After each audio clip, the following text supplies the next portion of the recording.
నమస్తే, నేను Roja. Welcome to special debate. పెళ్లి చేసుకుంటే బంగారం ఇస్తాం, చదువుకునేందుకు ల్యాప్టాప్లు ఇస్తాం, అమ్మాయిలకు స్కూటీలు ఇస్తాం, అబ్బాయిలకు బైకులు ఇస్తాం, ఇంటికో టీవీ ఇస్తాం. ఇలా ఎన్నికల తాయిలాలు ప్రకటిస్తున్నాయి పార్టీలు. ఓట్ల కోసమే ఫ్రీ పథకాలు ఇస్తున్నాయి, సీట్ల కోసమే హామీలు గుప్పిస్తున్నారు లీడర్లు. ప్రభుత్వ ఖజానాకు కొల్లగొడుతున్నారు. ఇంతకీ అర్థం పర్థం లేని హామీలు ఇవ్వడం ఎందుకు? మరో స్వతంత్ర పోరాటం రావాల్సిందేనా? దేశం మారాలంటే ఉచితాలు ఆపాల్సిందేనా? పొలిటికల్ పార్టీలు చెప్తోందేంటి, ఓటర్లు చేస్తోందేంటి? అసలు సుప్రీంకోర్టు మాట ఏంటి? ఉచితం అనుచితాలపై ఇవాల్టి స్పెషల్ డిబేట్. షాదీ ముబారక్, కళ్యాణ్ లక్ష్మి, ఇందిరమ్మ, ఆత్మీయ భరోసా, రైతు బంధు, రైతు భరోసా, లడ్కీ బెహన్, ఇలా చెప్పుకుంటూ పోతే సర్కారీ స్కీములు కోకొల్లలు. పార్టీలకు అతీతంగా, జెండాలకు అతీతంగా లీడర్లందరూ ఉచిత హామీల వర్షం కురిపిస్తున్నారు. పోటీ పడి కొత్త పథకాలను తీసుకొస్తున్నారు. ప్రజలకు ఆశ్రయం కల్పించాలన్న పాలకుల ఉద్దేశం మంచిదే, కానీ వారిని దేశాభివృద్ధిలో భాగం చేయాలి. ఉచితాలతో అది జరగట్లేదు.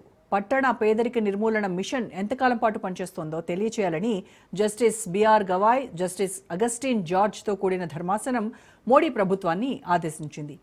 ఉచిత పథకాలపై సర్వోన్నత న్యాయస్థానం కీలక వ్యాఖ్యలు చేసింది. ఉచిత హామీలు ఏమాత్రం మంచివి కాదని స్పష్టం చేసింది.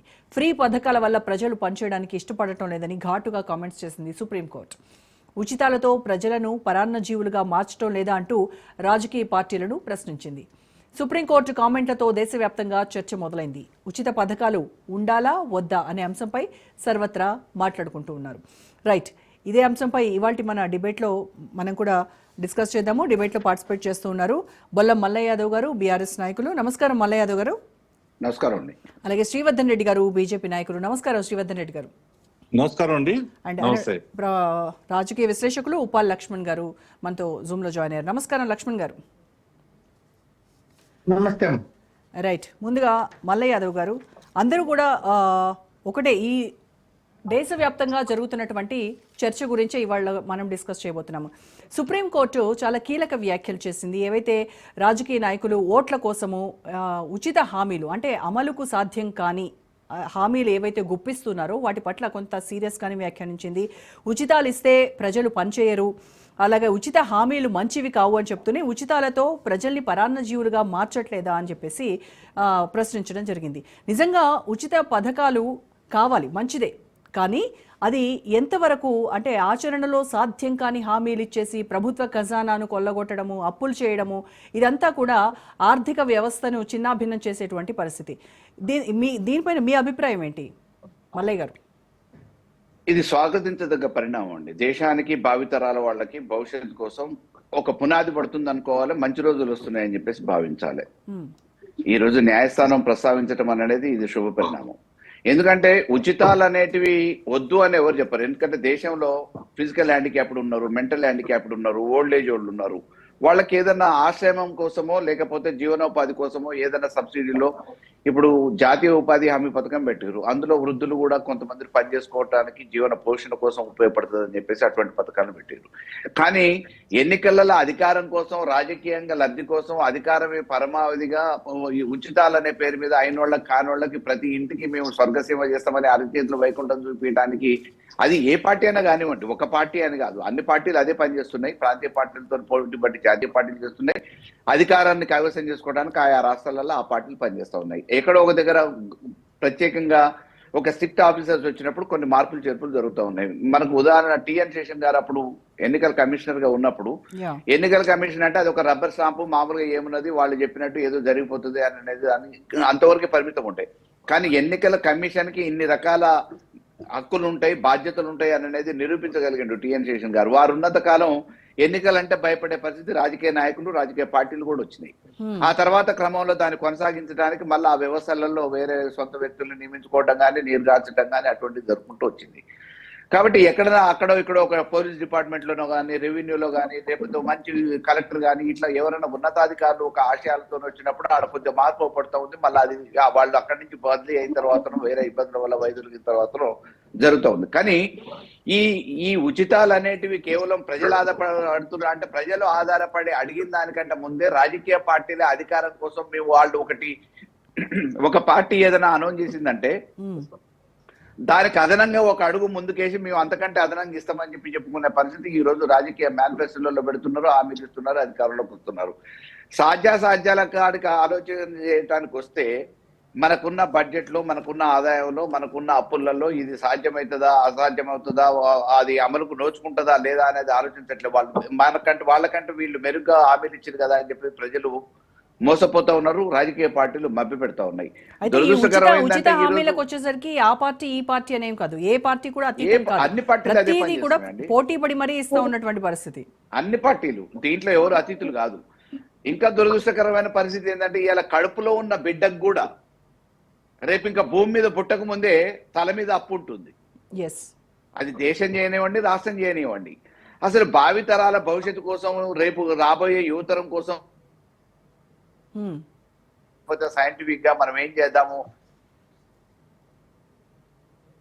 నేనేమంటా అంటే ఒక గ్రామ పంచాయతీని మీరు సబ్సిడీ 5 సంవత్సరాలలో కేంద్ర రాష్ట్ర ప్రభుత్వాలు ఇస్తున్న సబ్సిడీల్ని లెక్కేస్తే ఆ పైసల్ని ఒకటేసారి విడతల వారీగా ఆ గ్రామాన్ని అభివృద్ధి కోసం కేటాయిస్తే, చెరువుల్లో ఉండటం కానివ్వండి, వ్యవసాయ అభివృద్ధి కోసం కానివ్వండి, అక్కడ ఉన్న చిన్న చిన్న పరిశ్రమలు ప్రోత్సహించడానికి కానివ్వండి, లేకపోతే ఉద్యోగ ఉపాధి అవకాశాలు అక్కడ ఉన్న యువతరులకు రావడం కోసం కానివ్వండి, చేతి వృత్తులు వాళ్ళు లబ్ధి పొందడం కోసం కానివ్వండి, ఈ 5 సంవత్సరాలలో కేటాయించిన సబ్సిడీ నిధులు ఏవైతే ఉన్నాయో అవి ఆ గ్రామ అభివృద్ధి కోసం కేటాయిస్తే నాకు తెలిసి ఒక 100-200 సంవత్సరాల భవిష్యత్ తరాల వరకు ఆ గ్రామం మీద 5 రూపాయలు మామూలుగా ప్రభుత్వం తరఫున సబ్సిడీలు ఇవ్వాల్సిన అవసరం ఉండదు.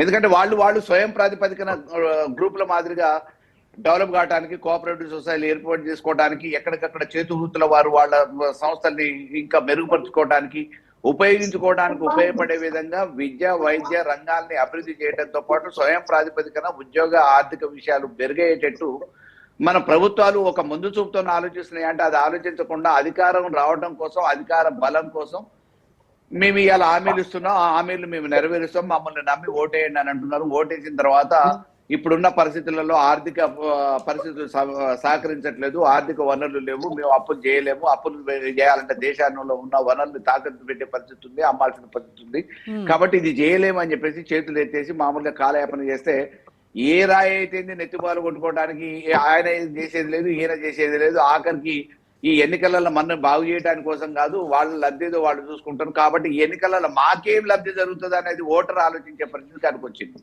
ఇంతకుముందు మామూలుగా ఒక 2-3 దశాబ్దాల క్రితం మనం ఆలోచిస్తే 30-40 సంవత్సరాల క్రితం మా గ్రామానికి ఒక రోడ్డు కావాలి, మా గ్రామానికి అభివృద్ధి కావాలి, మా గ్రామానికి ఒక పాఠశాల కావాలని చెప్పేటోళ్ళు ఇవాళ అవన్నీ జరుగుతూనే ఉంటాయి. నాకేం వస్తుంది అని చెప్పేసి అనే పరిస్థితి వస్తూ ఉంది. ఓటరు ఎక్కడనో పొరుగు రాష్ట్రంలోనో పొరుగు ప్రాంతంలోనో ఉంటే అతని ఓటుకి అక్కడ స్థానికంగా రప్పించుకోవాలనుకుంటే ఫోన్ చేస్తే అకౌంట్ నెంబర్ ఇస్తే మామూలుగా అందులో డబ్బులు వేయి తర్వాత బస్ ఎక్కుతా అనే పరిస్థితికి ఈ రోజు ఓటర్ కూడా వచ్చే పరిస్థితి ఉంది. కారణం ఏంటంటే రాజకీయ నాయకుల మీద, రేపు రాబోయే ప్రభుత్వాల మీద ఆశలు లేవు వాళ్ళకి. ఏంటంటే ఈ రోజు ఏం జరుగుతుంది, ఈ రోజు జరిగిందే మాకు. కానీ ఆ ఓటర్ని ఆ పరిస్థితికి తీసుకురావడం వెనక రాజకీయ నాయకులు లేరా?